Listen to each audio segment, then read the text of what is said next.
The Grand Induction. Humanity's induction into the Galactic Council was a momentous event, marked by ceremonial grandeur and galaxy-wide broadcasts.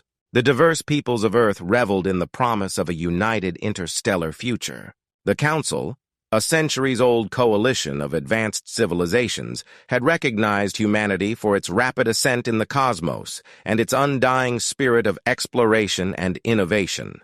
As Earth's delegates walked the Council's revered halls, they were greeted with enthusiasm by many, all eager to integrate humanity's potential into the fabric of galactic society. Trade agreements blossomed, setting forth a new era of economic prosperity. Science and technology flourished as human ingenuity merged with alien advancements, unleashing a wave of progress and optimism.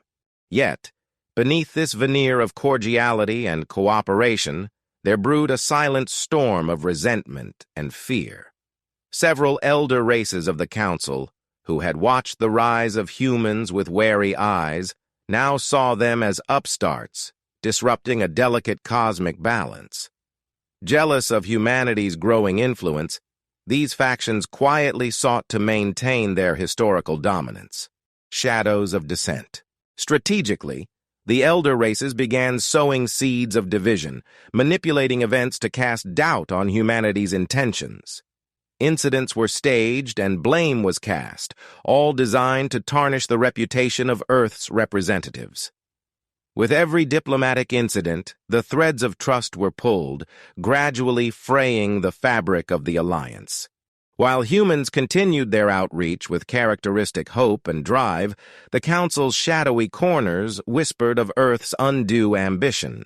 Alliances within the Council that had stood unchallenged for ages now faced a challenge they were unprepared to meet with grace. In the gathering dark, murmurs of a conspiracy against Earth began to spread, marking the start of a saga that would test the resilience of humanity's place among the stars. The Thul conspiracy. With Earth officially a member of the Galactic Council, human envoys found themselves entangled in the complex web of interstellar politics. Their fresh outlook and rapid response to galactic issues made them popular among the newer members of the Council, who had long sought reform within the stagnant political structure. Yet, this popularity only deepened the rifts within the Council.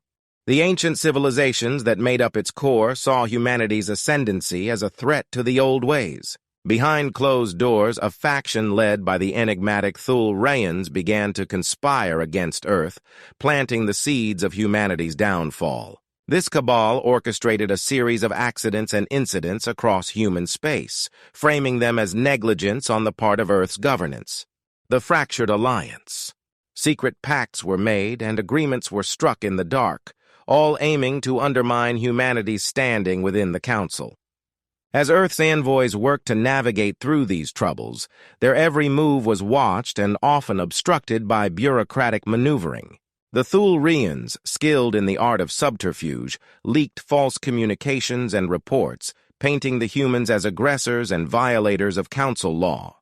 The humans, for their part, responded to each accusation with evidence and reason, but the court of public opinion was beginning to turn against them. The orchestrated events took their toll, straining the relationships that Earth had worked so hard to build. The climax of the Thul scheme came when a human diplomatic vessel was implicated in the destruction of a sacred site revered by several Council species. The fall from grace. Despite the humans' pleas of innocence and their own logs suggesting sabotage, the Council's verdict was swift and without appeal. Humankind's representatives were cast out from the inner circles of power, their voices silenced, and their presence in the Council chambers reduced to mere observance. With a single, well-orchestrated lie, Earth's allies within the Council dwindled, leaving the humans isolated in a sea of stars they had only just begun to navigate.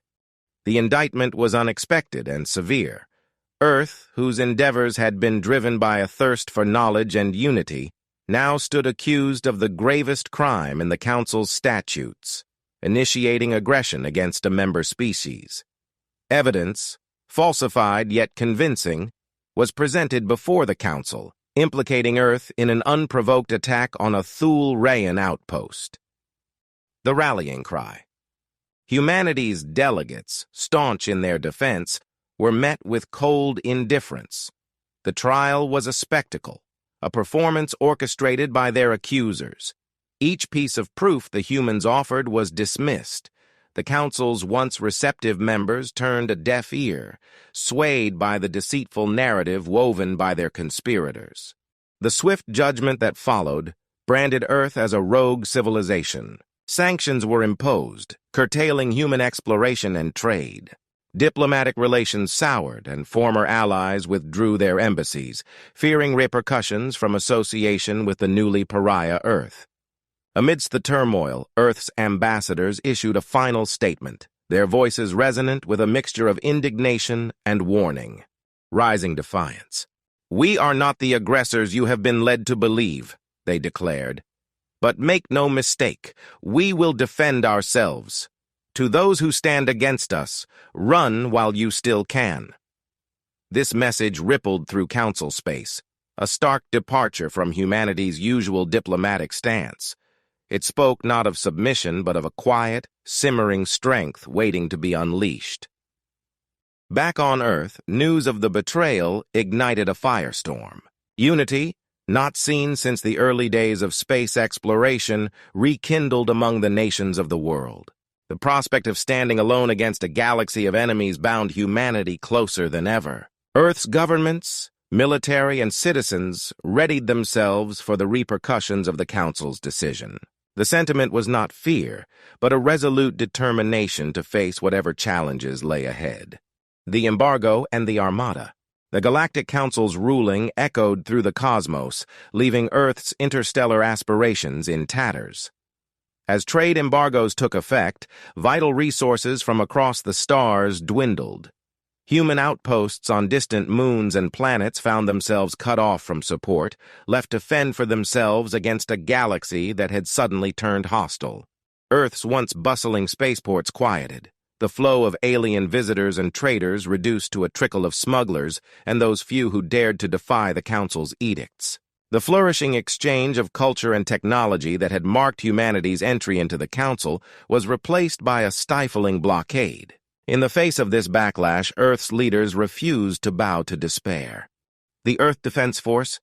They extended a call to action, rallying the collective spirit and ingenuity of the planet. Factories that had once built modules for peaceful space stations now turned their efforts to constructing defense satellites and warships. Scientists and engineers, previously engaged in civilian pursuits, now devoted their expertise to advancing Earth's military capabilities.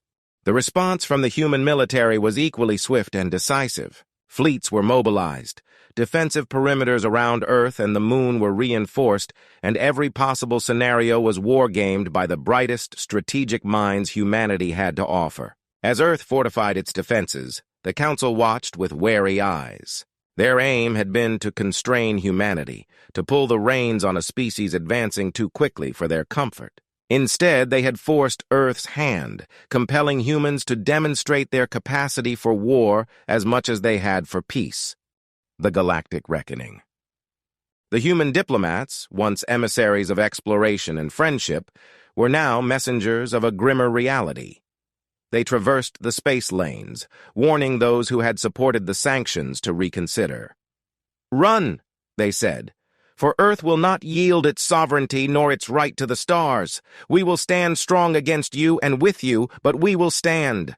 This call to arms resonated with Earth's populace and its defenders in the sky above. If the galaxy would not accept them as partners, then humanity would face it as adversaries. But even in the shadow of war, Earth's message remained clear. It was not too late for peace, if only the Council would listen. Earth stood isolated but undeterred, a solitary world bracing against a galactic tide. The sanctions had brought hardship, but they had also ignited a defiant determination to survive and thrive despite the Council's condemnation. Across the planet, a collective effort emerged as the populace rallied to support their world. Former competitors in the global arena set aside their differences, uniting under the cause of planetary defense. Industries pivoted with remarkable speed, repurposing commercial technology for military might. Mining operations on Earth and the asteroid belt intensified, extracting the necessary materials to fuel the war effort. In hidden silos and shipyards, a formidable fleet was being assembled. The design of these vessels was unlike anything the galaxy had seen, a hybrid of human innovation and the best of alien technology they had managed to acquire before the embargo. The people of Earth, from engineers to soldiers, worked with a shared purpose. Training regimes for the military were overhauled, incorporating combat techniques that combined human tactics with the alien strategies they had learned during their brief stint in the Council. The Earth Defense Force, EDF, was established, an organization that drew its ranks from every corner of the planet, representing the best and bravest Earth had to offer. Their mandate was clear: to protect their home from any extraterrestrial threat and to secure humanity's place among the stars. The government's message to its people was clear: the galaxy may have turned its back on us, but we will show them the strength of our resolve. We will not be intimidated. We will not be subjugated. We are Earthlings and we will endure. The military posturing and fervent activity on Earth did not go unnoticed by the Council. As reports of humanity's preparations filtered back to the Council's chambers, those who had once dismissed humans as a minor threat began to second-guess their stance. The Council had intended to rein in a potential rival. Instead, they had incited the rapid militarization of an innovative and resourceful species. Meanwhile, Earth's moon, now a fortress bristling with weaponry, served as a testament to humanity's determination. The blue marble of Earth, viewed from its lunar companion, no longer seemed like a victim of cosmic circumstance, but a bastion of unwavering willpower and unyielding spirit. The unveiling of Earth's hidden Armada marked a pivotal moment in the conflict. A fleet of ships, the likes of which the galaxy had not anticipated from a supposedly isolated planet, emerged from the dark side of the moon. Each vessel bore the insignia of the Earth Defense Force, a symbol that had quickly become a banner of human resilience and defiance. Across the galaxy, news feeds and communication channels lit up with images of the fleet. Humanity's message was clear: Earth would not cower, it would stand its ground. This display of military might caught the Galactic Council and its members off guard. The sanctions designed to halt Earth's advancement and isolate it had instead galvanized a response that now threatened to shift the balance of power. On Earth, broadcasts of the fleet's deployment were met with a mix of pride and somber realization.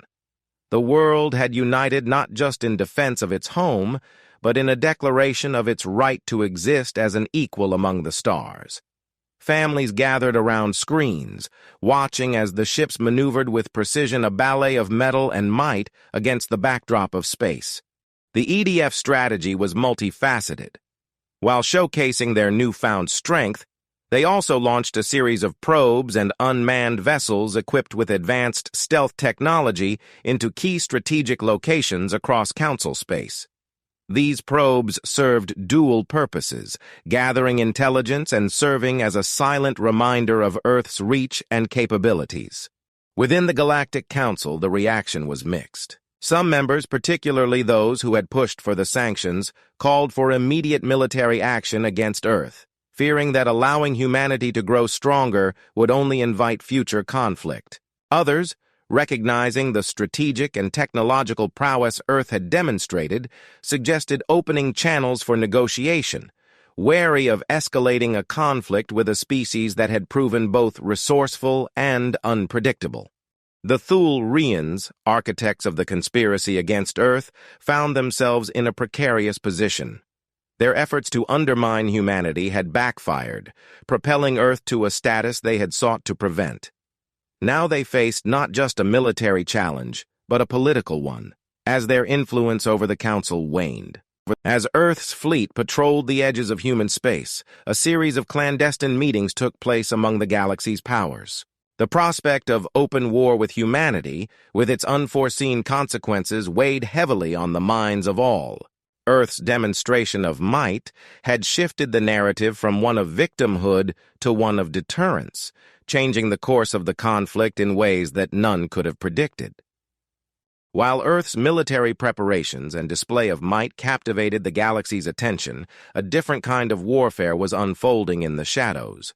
Human intelligence agencies, leveraging the networks they had quietly built even before the Galactic Council's betrayal, began a campaign of espionage and information warfare. Teams of hackers and spies infiltrated key data nodes and communication hubs within Council territories. Their mission was twofold: to expose the corruption and manipulation that had led to Earth's unjust expulsion and to sow dissent among the Council's ranks.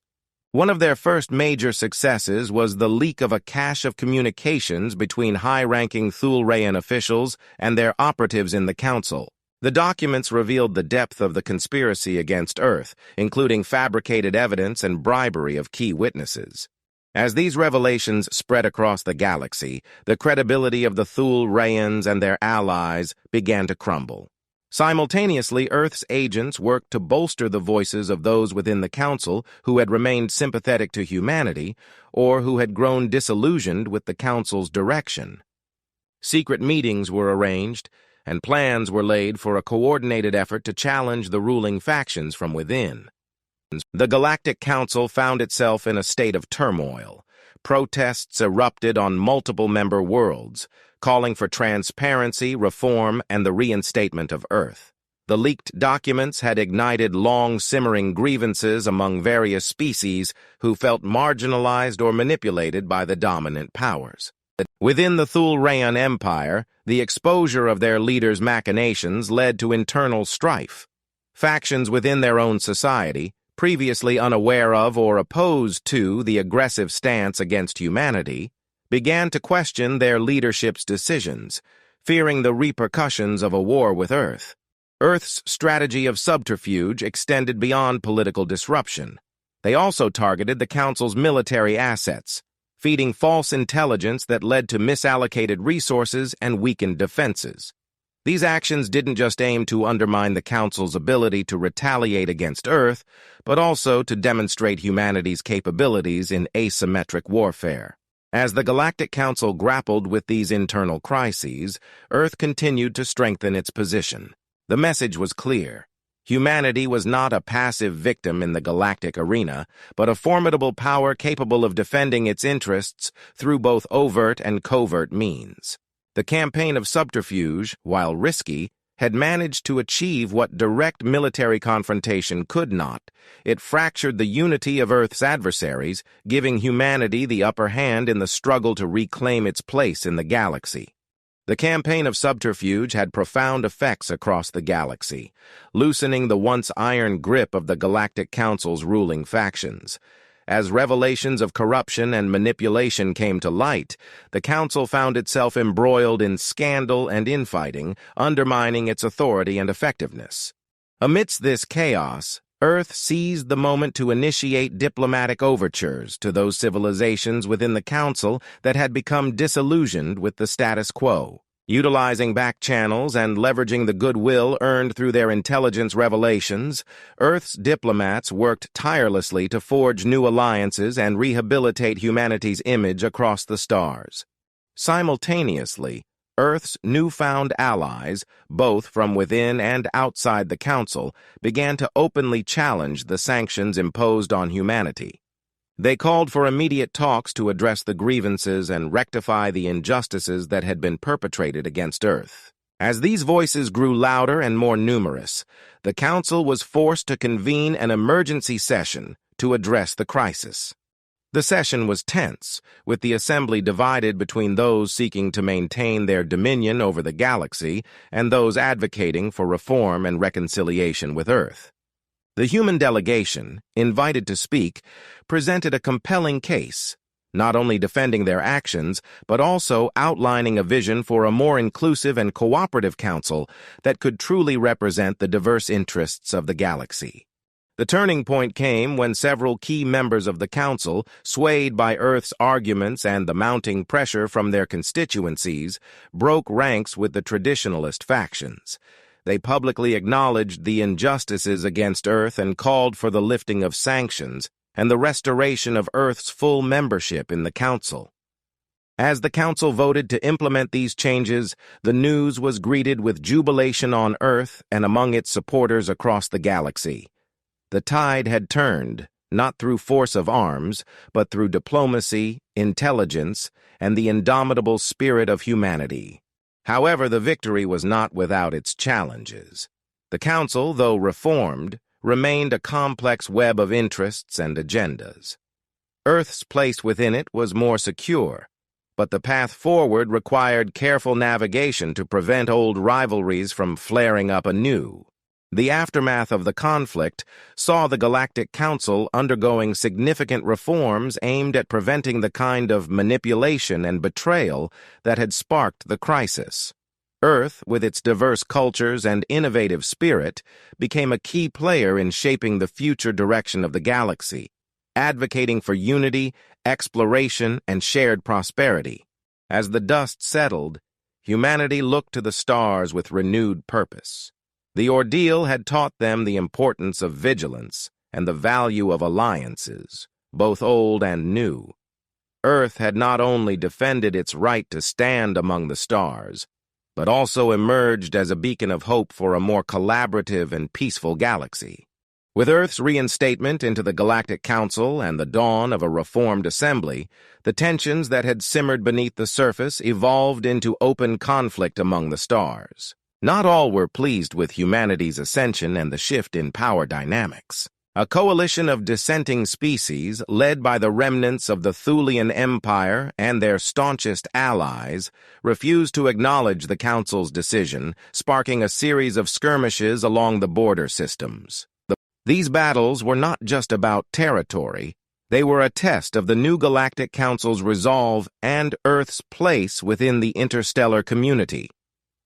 The Earth Defense Force, now battle-hardened and bolstered by alliances with other species, stood at the forefront of these conflicts, defending the principles of sovereignty and mutual respect that had become their rallying cry. The humans brought not only their military capabilities into these engagements, but also their knack for diplomacy and subterfuge. They worked to peel away the coalition's members, offering avenues for peace and cooperation even in the heat of battle. Earth's envoys, protected by ceasefires and truces negotiated mid-conflict, met with their counterparts on neutral ground, seeking to sow the seeds of dissent and break the coalition from within. The most significant confrontation occurred near the Rean Nebula, a strategic location where the dissenting coalition had amassed a formidable fleet, threatening the stability of neighboring systems. The Galactic Council, under its new leadership and with Earth playing a pivotal role, mobilized a combined armada to counter this threat. The Battle of the Rean Nebula was a spectacle of cosmic proportions. Energy blasts illuminated the nebula's gases, creating a kaleidoscope of light and color amid the chaos of war. The EDF, alongside ships from their allies, executed maneuvers that displayed their tactical ingenuity, turning the nebula's volatile environment to their advantage. As the battle raged, a small team of human operatives embarked on a daring mission to infiltrate the enemy flagship, aiming to capture its leaders and force an end to the hostilities. The mission, fraught with peril, highlighted the bravery and determination of those who volunteered, knowing the odds of their return were slim. The operation was a success. The flagship was captured, and with it, the leaders of the dissenting coalition. The victory at the Rean Nebula marked a turning point in the conflict, demonstrating the effectiveness of the new Galactic Council's approach to peacekeeping and conflict resolution. In the aftermath, the leaders of the dissenting species were brought before the Galactic Council, not for retribution, but for dialogue. Earth's representatives advocated for leniency and understanding, arguing that true unity could only be achieved through forgiveness and the opportunity for redemption. The resolution of the Battle for Honor, as it came to be known, solidified Earth's reputation as a champion of justice and an advocate for a galaxy where disputes were settled not by might alone, but by the strength of one's convictions. The Galactic Council, now truly representative of its diverse members, embarked on a mission to heal the wounds of the conflict and build a future based on the principles that had triumphed at the Rean Nebula. In the aftermath of the battle for honor, the galaxy found itself at a crossroads. The conflict had exposed deep-seated divisions, but it had also paved the way for unprecedented opportunities for reconciliation and unity. The Galactic Council, reinvigorated by Earth's leadership and the valor demonstrated by its allies, embarked on a mission to redefine what it meant to be a member of the interstellar community. Earth, once ostracized and betrayed, now stood at the heart of this new vision. Humanity's journey, marked by trials and tribulations, had culminated in a position of respect and influence. The planet that had warned its adversaries to run now extended a hand of friendship and cooperation, embodying the principles of diplomacy and mutual respect it had always championed.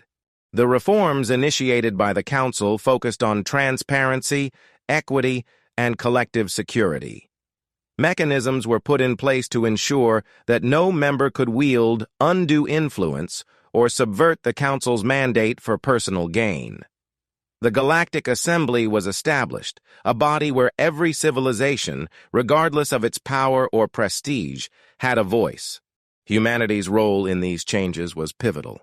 The Earth Defense Force became a model for the Council's peacekeeping operations, combining military prowess with a commitment to protecting the vulnerable and maintaining peace. Earth's diplomats, scientists, and cultural ambassadors became fixtures in Council initiatives, spreading the ideals of cooperation and shared prosperity. The scars of the past, however, were not easily forgotten.